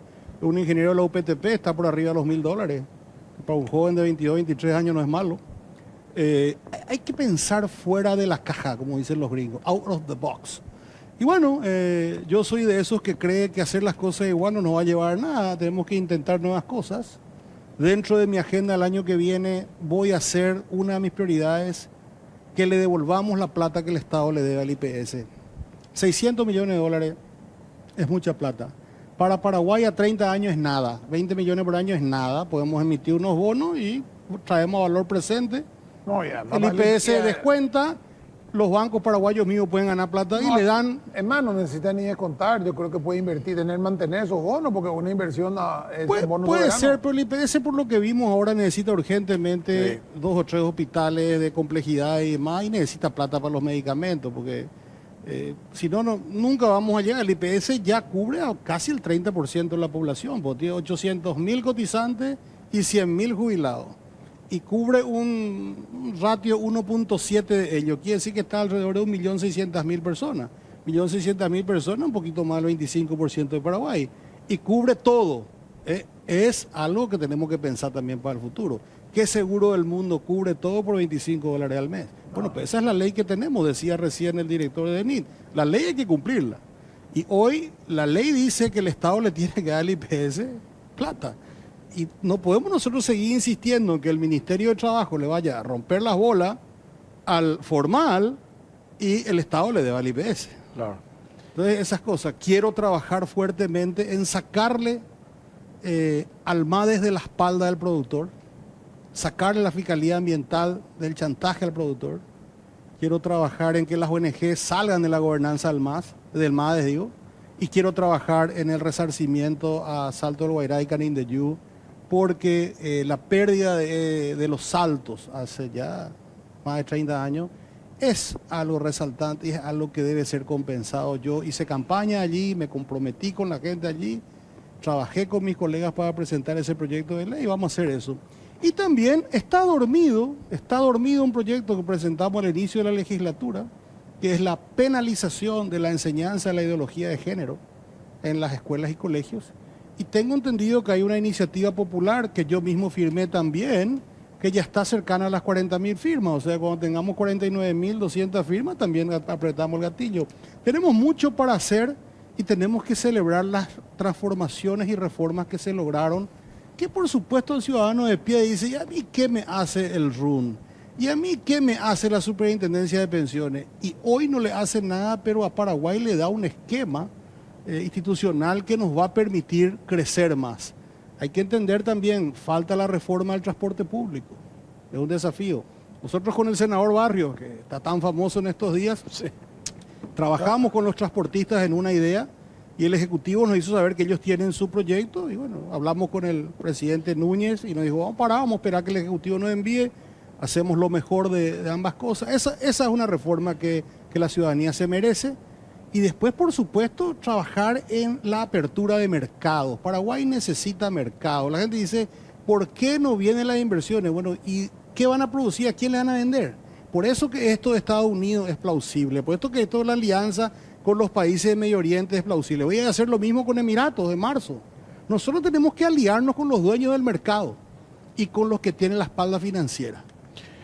Y esa es mi visión y bueno, y como ustedes me invitan y me dejan hablar, yo hablo, así que no sé qué más me quieren preguntar. No, siguiendo un poco con el tema de la agenda parlamentaria, y a propósito que mencionaste, no quiero detenerme en ese hecho nomás, lo del senador Barrios. Cuando se hicieron las modificaciones en el reglamento de la Cámara de Senadores para la designación, la conformación de la mesa directiva, yo recuerdo que hablaste y dijiste, y coincidió también, porque me tocó entrevistarlo a Bachi Núñez, dijiste, evitemos estas peleitas, estas internitas, estas fricciones que se generan dentro de la Cámara por el tema mesa directiva. Y nosotros, la gente nos votó para dar respuestas, soluciones, mirar en función país, resultados. Eso le va a dar gobernabilidad al Senado y también al Ejecutivo, ¿verdad? Entonces, de vuelta salta esto. Y dije nomás el otro día, cuando saltó las declaraciones de Lilian Samaniego, cómo los medios también nos hemos encargado, nos incluimos, en amplificar tanto y en hablar de una fricción, ruptura, estalla la crisis. Y como yo sabes que te sigo, dijiste en el parlamento anterior, o sea, el honor colorado eran dos. Tony Barrios y Sergio Godoy. Y no lloraron porque no presidían ninguna comisión. No tenían nada. Estaban siendo perseguidos. Y el líder político contra la pared con pruebas falsas de corrupción y de vínculos con Hezbollah. Imagínense. Nada más y nada menos. Y una ex senadora, ahora activista ahora en redes sociales, dijo, construyan mayoría.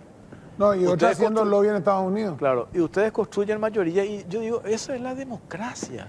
O sea que yo llegué miércoles a medianoche y me desayuno con la noticia, porque uno abre ahí el navegador y al día siguiente me pregunta. Y después pensé, no, hay pico noticias en Paraguay, ¿por qué tanto? Pero yo sí creo, estaba escuchando antes Pipo y tenemos el teorema de Leite, yo le llamo. Cuanto más tapas de diario negativas hay, que yo calculo que en los últimos 10 años, 365, 3.650 por 2, 7.000, habrá habido alrededor de 7.000 tapas negativas en el Paraguay de última hora de ABC. Es una relación lineal. Las tapas negativas generan mayor patrimonio a las empresas de su grupo. Y me hace acordar, yo en el año 2009 estaba iniciando un negocio agrícola con socios de Estados Unidos y estábamos recorriendo la BR-163, que es la carretera del nuevo desarrollo de Brasil, que sale de Cuiabá, en realidad sale de más abajo, pasa por Cuiabá, Nova Mutum, Lucas do Río Verde, Sidnó, Sorriso, Alta Floresta. Hoy es un boom. Y en ese entonces comenzaba, y en un hotel en Lucas do Río Verde tomando cerveza a la noche, en lugares pioneros, le pregunta a un señor, ¿usted conoce? Sí. Yo invierto en Paraguay, me dice. Ay, ¿usted qué se dedica? Tal cosa. Yo hago también fertilizantes.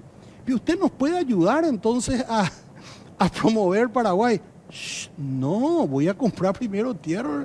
Yo no quiero que nadie se entere. O sea, yo entiendo que acá lo que hay es que los grupos de dominación fácticos se están volviendo cada vez más ricos a cuenta de asustarle para que nadie más entre. Porque tu razonamiento en el bloque anterior es perfecto. Pero si está todo mal, si no hay plata, si todos lo estamos fundidos, ¿y para qué entonces tu cadena de supermercado va a abrir farmacia? ¿Quién es lo que le va a vender los remedios si la gente no tiene plata? Entonces, tenemos que medir un poco también la retórica y ser más puntillosos en la lectura de las entrelíneas. Y bueno, en el Paraguay que tenemos, creo que existe una tremenda necesidad del poder fáctico de llegar al poder político. Quieren llegar al poder político y entienden que honor colorado es la barrera a derrumbar, y cuando vos sos la barrera a derrumbar y te van a tratar de derrumbar, entonces hay que estar preparado, pero hay que seguir trabajando. El presidente Peña una vez en una entrevista nos dijo, acá en Caro Cruz, una vez conversando con Aldo Zucolillo, le dije, era ministro de Hacienda, con esas tapas que usted nos saca catastróficas, jamás van a venir los inversionistas a invertir en Paraguay. ¿Y quién le dijo a usted que yo quiero que vengan los inversionistas? Le respondió Zucolillo. Entonces, es una realidad, ¿verdad? O sea, veo la costanera, ¿no? La costanera y la futura licitación que viene esta semana, ¿verdad? El 18. Sí, el 18. La semana pasada rechazaron un pedido estratosférico que querían, pedido un amparo para que se pare, le tiraron por la cabeza el amparo al tipo que presentó, al payaso que presentó, y se va a hacer la licitación. Y no quieren que se haga la licitación. A costa no quieren que se haga. Y voy a decir, ¿por qué no quieren? Claro, el tipo tiene comprado medio Villamorra. Y vos le vas a llevar a la costanera y le vas a poner el río enfrente. Yo voy a decir, yo quiero en Villa Apartamento mirando al río o mirando una pared. Y mirando al río, hermano, metete Villamorra, sabes dónde te quepa. Entonces, no dejan hacer, ellos no van a dejar. Ahora, yo digo, Natalia, saca la chequera y comprá vos la costanera, si tanto querés, te calienta, comprate vos la costanera, haz el cheque y comprate. Y comprate como te compraste en Encarnación también. Lo que pasa es que ella quiere comprar por cuánto, por $100, $80, como compró en Encarnación. Y ese es el problema. O sea, no es ni siquiera un interés comercial legítimo el de ellos, es un interés espurio. Ellos quieren quedarse como hacían en una época, quedándose con los remates judiciales, quedándose por monedas con tierras que después lo te daban con inmobiliaria y coimeando en la Corte Suprema como coimeaban. Ese es su eterno negocio de Zucolillo. Y todos lo sabemos, los empresarios lo saben, los comerciantes lo saben, los de cada sector lo saben y le tienen miedo, algunos de ellos todavía. Pero ha habido un fenómeno. La gente le tiene ya muy poco miedo a las tapas de diario. La gente trabaja más en redes, cree más en las redes, en los testimonios, en los TikToks si querés. Y ese es un fenómeno. Entonces yo creo que cuando analicemos las críticas tenemos que ver, bueno, ¿por qué nos critican? ¿Qué es lo que se busca? ¿Se busca mejorar? Si se busca mejorar, bienvenida sea, aleluya, vamos a hacerlo. Pero si lo que se busca es desgastar, porque hay un sector que se muere de gana por pasar del poder fáctico al poder político, porque tienen su bancada en el Parlamento, en el Senado, yo te puedo identificar quiénes son los senadores que responden a sus intereses, y bueno, pero Paraguay vale la pena, hay que seguir jugando. La democracia que costó tanto conseguir, vale la pena, hay que jugar con las armas democráticas, no hay que asustarse, hay que jugar con la verdad y hay que ser cada vez más imaginativos y mejores gestores. Sí. Porque a la larga, cada vez que me preguntan, ¿cómo lo ve al gobierno? Los gobiernos se juzgan por periodo de 5 años. El gobierno de Horacio Cartes creció la economía 30% en 5 años y pasó la ley de transparencia. Y eso fue un paso trascendental para el Paraguay. El gobierno de Marito se endeudó en el doble de lo que era la deuda 110%. Pública y creció 0. Y ahora estamos comenzando de vuelta. Entonces, hay que mirar siempre el vaso medio lleno. Para el vaso medio vacío, para eso se ocupa la oposición y los medios de comunicación. Ese es su rol. No hay que enojarse tampoco. Ahora, el rol es una cosa y el interés desmedido económico y de poder que tienen algunos medios es algo con lo que hay que saber lidiar. ¿Cuál es la expectativa, más allá de tener un discurso, yo decía el otro día, triunfalista a partir de lo que va a pasar el 20 de enero con Estados Unidos, con lo de Trump y el relacionamiento con Paraguay? Uno vio con buenos ojos lo de la designación del secretario de Estado, su relación conoce Paraguay, el buen vínculo que tiene con el presidente Peña. El segundo también, Conoce Paraguay. que fue designado, vivió en Paraguay, de hecho estudió en Paraguay 5 años. Entonces, ¿qué nos dice eso? Que hace senador? una declaración muy fuerte, dicho sea paso también, ¿eh? La declaración que hace Landau dice, Durísimo. es espantoso lo que se ha hecho. Y es- A ver, yo creo, y a veces uno dice, bueno, el ego. Todo lo que nosotros hicimos y dijimos y conseguimos durante este año que fue una batalla con el tema de la transparencia de la ONG, había sido que Estados Unidos en su nueva administración pone como parte de su agenda. Estoy convencido que le iba a costar muchísimo al presidente Peña promulgar la ley si ganaba Kamala. Las presiones son muy fuertes. Ustedes son testigos, las presiones que había. Hoy lo que tenemos es, qué bárbaro el despilfarro. Hice mi cuenta sobre la bicameral y los dos grupos de ONGs que estudiamos, que son las que dentro de la bicameral teníamos atribuciones porque son convenios firmados por Paraguay. La plata de USAID, 50 millones, la plata de la Unión Europea para la Transformación Educativa, 17 millones, 67 millones. Todavía no tenemos los nombres de quién llevó la plata, pero lo que sí sabemos es que el 60% se fue a sueldos. 60 por 67, 6 por 6, 36, más o menos 40 millones de dólares se fue a sueldo. Y yo pregunto, ¿se transformó la educación? ¿Mejoró el ambiente democrático? ¿Hay menos impunidad? ¿Funciona mejor la Corte Suprema? Por dignidad... Hay resiliencia, hay uno me gusta, resiliencia de la sí, mujer sí. campesina. Entonces yo Me digo encanta eso. a esta gente que tanto dicen que representan a la sociedad y demás, yo le digo, si tienen algo de sangre en la cara, devuelvan la plata, porque le estafaron a su donante.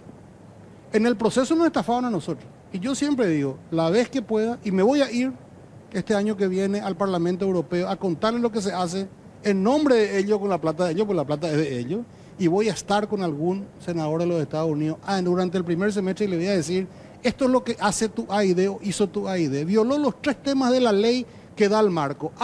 No hubo condiciones a precio de competencia, ni contrataciones a precio de competencia. No hubo competencia pública para contratar a la ONG y no se privilegió a las ONG incipientes. Eso hizo la administración de la AID. Bueno, era el 2020, Marito firmó, todos sabemos qué es lo que se hizo. Se hizo una gran alianza para derrocar al Partido Colorado porque con eso se mataba al cartismo. Y le ganamos. Y ahora tenemos que trabajar en que funcione el gobierno. La prioridad principal del gobierno es que funcione, que la gente tenga más platita en su bolsillo cerca de fin de mes. Porque así se mide el gobierno no se mide por la ruta, por esto, por la recaudación de DNI. El gobierno se mide por el común de la gente, a ver si encuentra trabajo su hijo, si la economía se mueve, y si hay un poquito más de plata a fin de mes, y si se va en un micro mejor a trabajar, y si hay más micro en las horas nocturnas, y si a su hija no se le asalta cuando se va a la facultad de noche. Esos son los parámetros que tenemos que trabajar. Bueno, para cerrar, me diga a mí, nosotros le conocemos al senador Barrio. Decirle al senador Barrio mala gente, me parece que es. O no lo conocen muy bien al senador, o hay otras intenciones, otros intereses, o hay una demasiada mala leche. Pretender instalar eso, ¿verdad? No sé O creer que el que decide quién va a comer al quincho es Tony Barrio y no Horacio Cartes, es no conocer absolutamente. Y yo creo que la que dijo no se animó a hablar del todo Horacio Cartes, se achicó en la última y dijo, voy a ir contra Tony Barrio, no, porque no me da el cuero. Yo les conté que llegaba del viaje a Medio Oriente la noche en que la senadora Samaniego había hecho esas declaraciones iniciales y al día siguiente me preguntaba, no sé de qué me están hablando. Lo único que yo puedo hablar es de la calidad humana de Tony Barrio. Tony Barrio es una excelente persona, fue un gran ministro de salud. Sí. Fue un gran ministro de salud. Y yo siempre digo, es un hombre que ayuda muchísimo a mucha gente en silencio. En silencio, así mismo. Y así tiene que ser. Te diría un buen cristiano. Bueno, pero así es, la política es así. Yo estimo que los días que vienen, los meses que vienen, nos van a aclarar la intención de la senadora Samaniego. Nadie puede esconder sus intenciones por mucho tiempo. Me hizo gracia la otra vez cuando me dijeron pero ella dice que ella le hizo presidente a Horacio Cartes. Y yo dije, en este ambiente político que estoy empezando a conocer, si yo tengo los votos para hacerle presidente a alguien, ¿por qué no me hago más presidente a mí?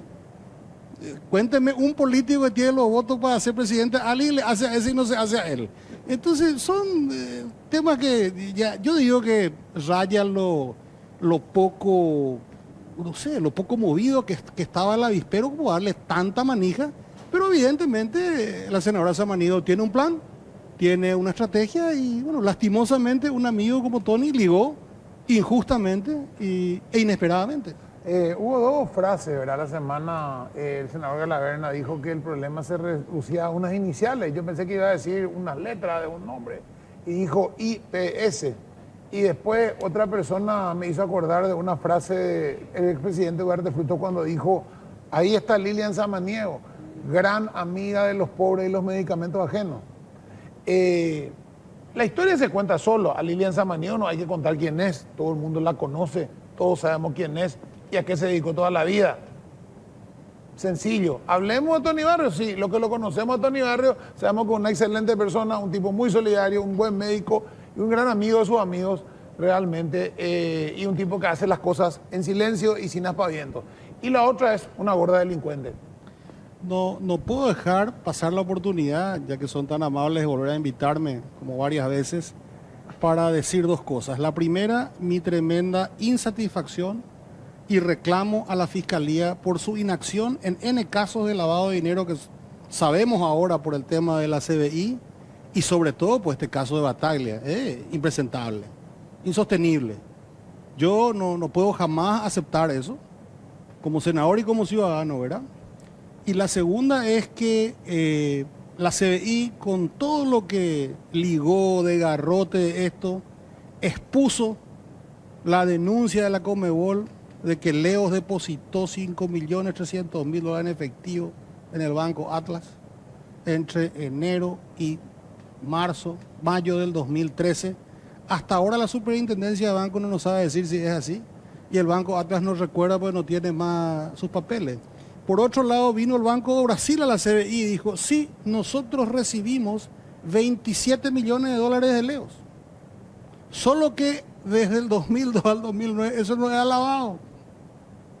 O sea, sí hubo un lavado de dinero a través del sistema financiero.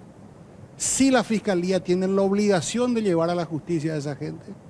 Y sí nosotros creemos que transparentar todo lo que sea el manejo de lo que es para beneficio de la gente, es bueno para la gente. Y yo creo que cuando el juez estudia la presentación de la CBI de por qué necesitamos saber quién llevó esos $67 millones con nombre y apellido, nos vamos a encontrar con sorpresa. Y van a ser sorpresas muy desagradables para los que llevaban la plata.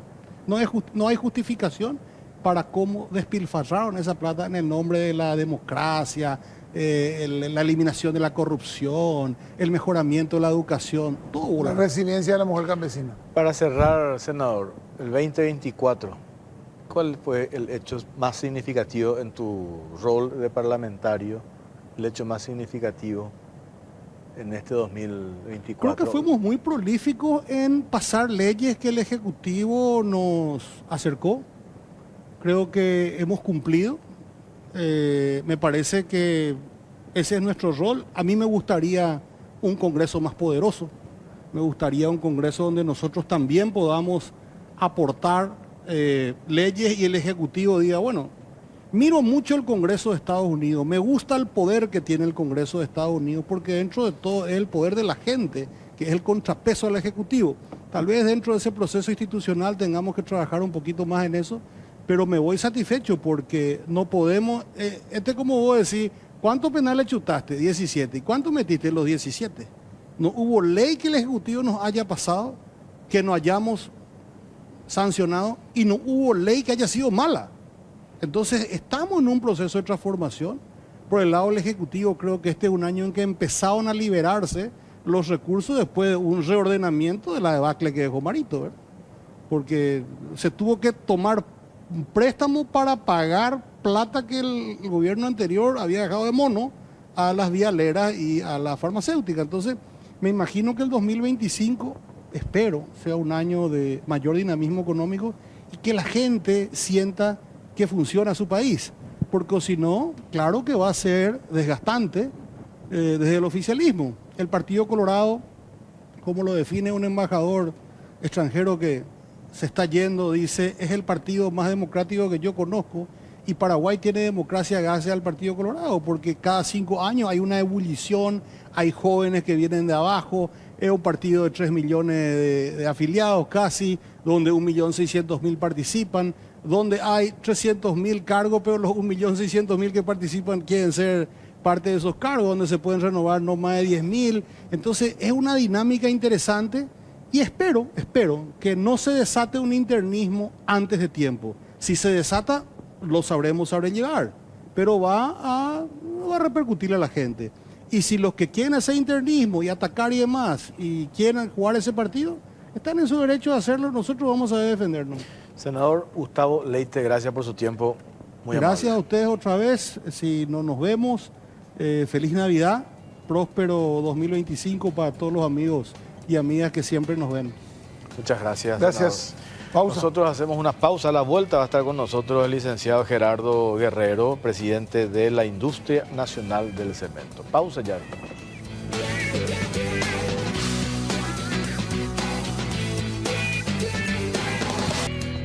Y aprovecho para agradecer a Gilardini por el saco y la camisa que tengo esta noche. Muchas gracias a Gilardini.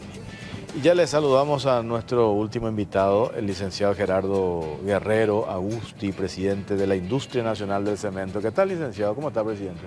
Jorge Pipo, buenas noches, gracias por la invitación. Bueno, haciendo una evaluación para la institución a tu cargo este 2024, ¿qué nos dejó? En realidad estamos muy contentos, Jorge. Para nosotros fue un año lleno de desafíos. Nos pusimos unas metas bastante interesantes para este año y tratamos de cumplirlo, y con mucha satisfacción les puedo decir de que el 30 de noviembre de este 2024 llegamos a alcanzar las 11.057.000 bolsas vendidas en la industria nacional del cemento, fruto de un arduo trabajo debido a las condiciones que se presentaron en este 2024. Nos fueron muy favorables en materia hídrica por la bajante del río y un montón de cuestiones más que fueron una especie de factores exógenos para nosotros.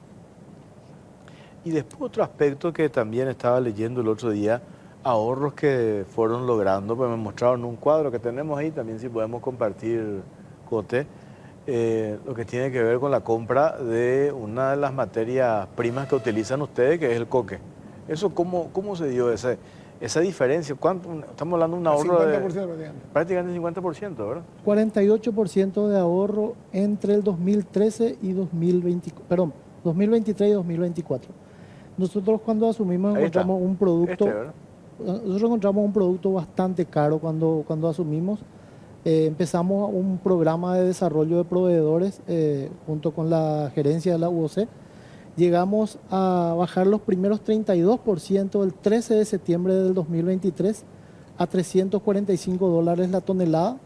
Luego volvimos a adjudicar el 23 de mayo del 2024, bajando nuevamente $8 por tonelada, que son 2% de dólares menos, ¿verdad? Entonces llegamos ya a bajar ahí casi 34%.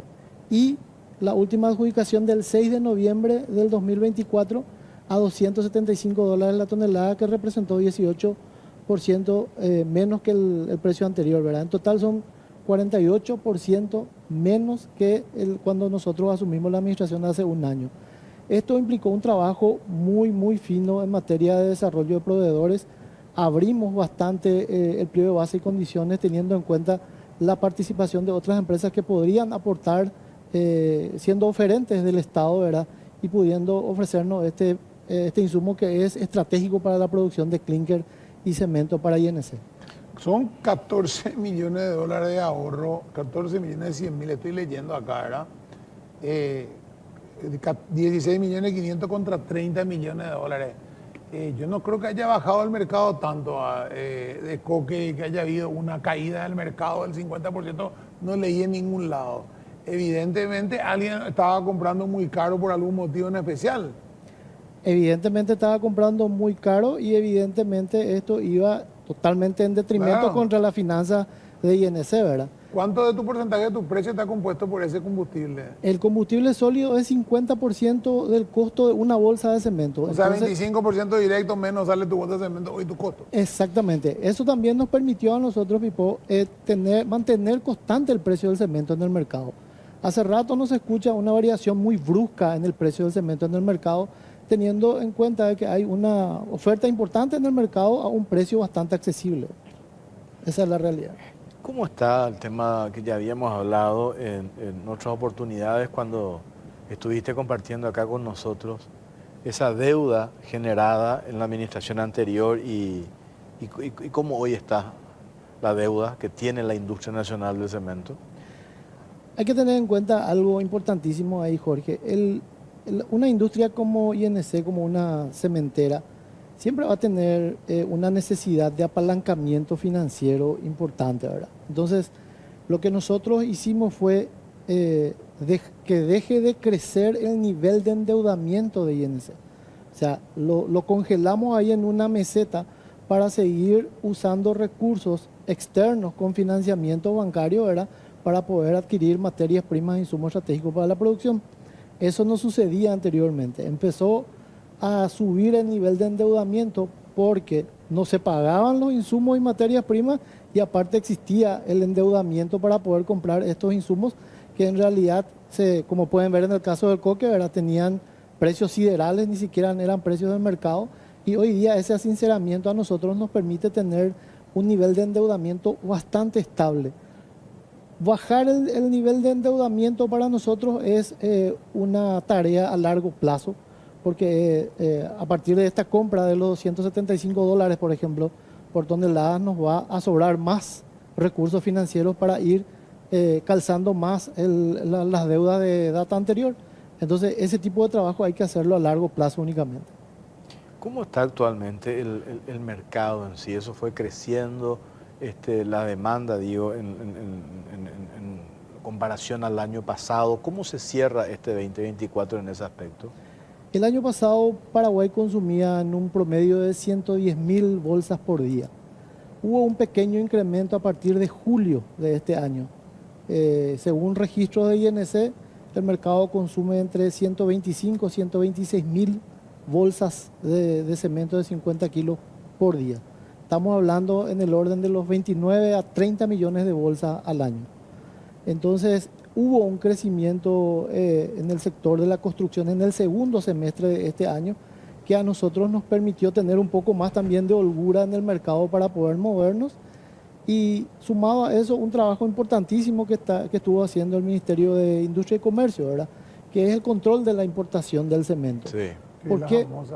¿Por qué? Porque en realidad si hay cemento importado, ¿verdad?, y INC y las otras empresas competidoras en el rubro, ¿verdad?, no vamos a tener la misma oportunidad y las mismas condiciones para poder ofertar nuestro producto en el mercado. Entonces, es un trabajo fantástico también que estuvo haciendo el Ministerio de Industria y Comercio y que ayudó muchísimo a dejarle también a INC demostrar de que puede con el mercado en realidad.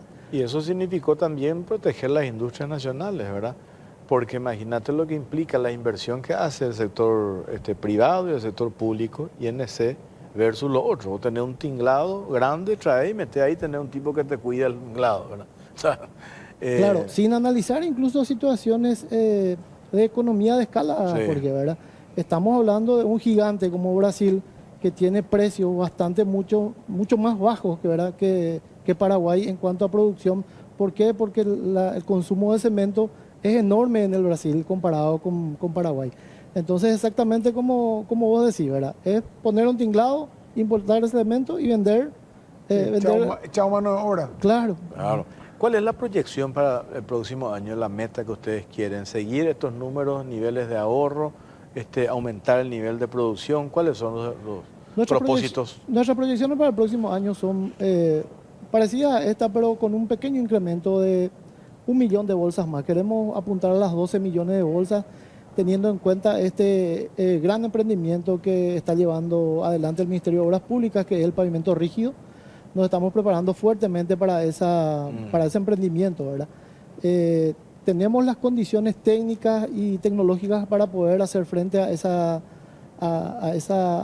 ese volumen que va a demandar el pavimento rígido en el 2025, ¿verdad? Y por sobre todo seguir en esta misma senda de los ahorros, por sobre todo en materia prima, insumos. Para ser competitivo. Para poder cerrar, para ir cerrando balances que son positivos, ¿verdad? Y no dejar más que la INC históricamente pierda, ¿verdad? Por una gestión deficiente, ¿verdad? El hecho de que se hayan, creo que están firmados los contratos con algunas empresas que van a construir rutas de hormigón, también va a hacer que aumente el consumo el año que viene, me imagino, ¿verdad? Sí. Sí. Va a empezar a consumir un poco más Paraguay de cemento, teniendo en cuenta que el pavimento rígido, si no estoy equivocado, consume aproximadamente entre 8.000 a 10.000 bolsas por kilómetro.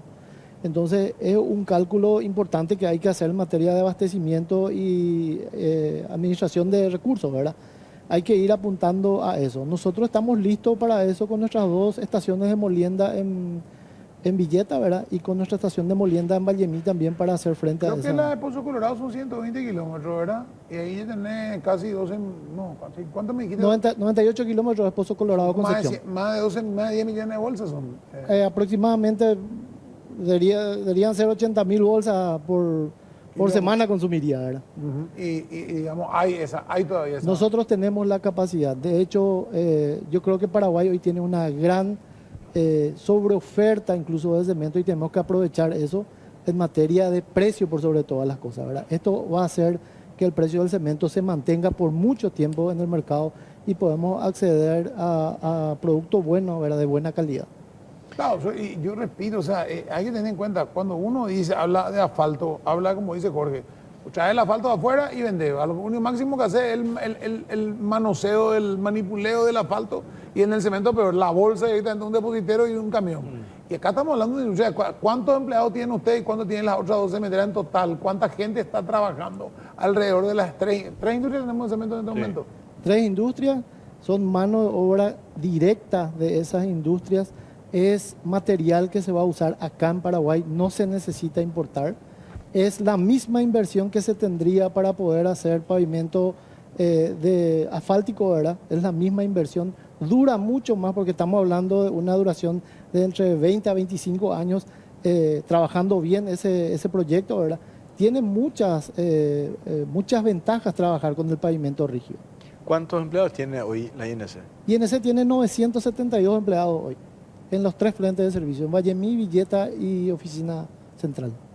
¿Y ustedes, cuántos sindicatos tienen? Porque no hay ruido ahora, quiere decir que algo estás haciendo bien, porque no.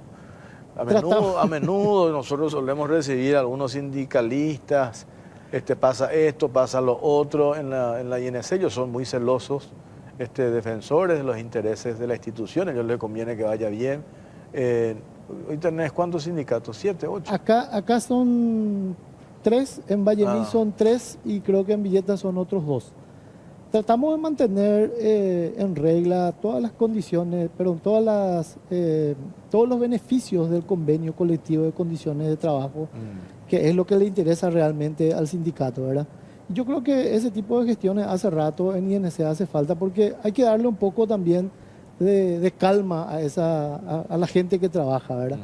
Por sobre todo a la que está representada por los sindicatos, ¿verdad? Y tenemos una mesa de trabajo bastante continua con ellos, ¿verdad? Nos reunimos casi mensualmente para poder ir viendo qué podemos hacer juntos y ir sacando a la INC de ese lugar en donde estuvo en algún momento, ¿verdad? Y volver a subirlo al pedestal de una empresa emblemática para el Estado. Sobre todo que no sea una empresa que genere pérdidas, ¿verdad? Por sobre todo eso, ¿verdad?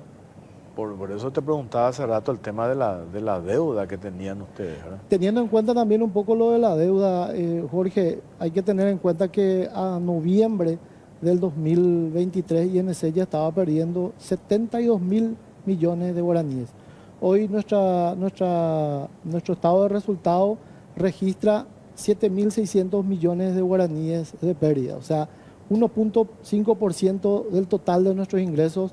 Al mes de octubre nosotros ya llegamos a facturar casi 521.000 millones de guaraníes por 11 millones 57 mil bolsas, ¿verdad? Entonces, básicamente es una diferencia inmaterial que la vamos a ir manejando ahí hasta el 31 de diciembre de este año.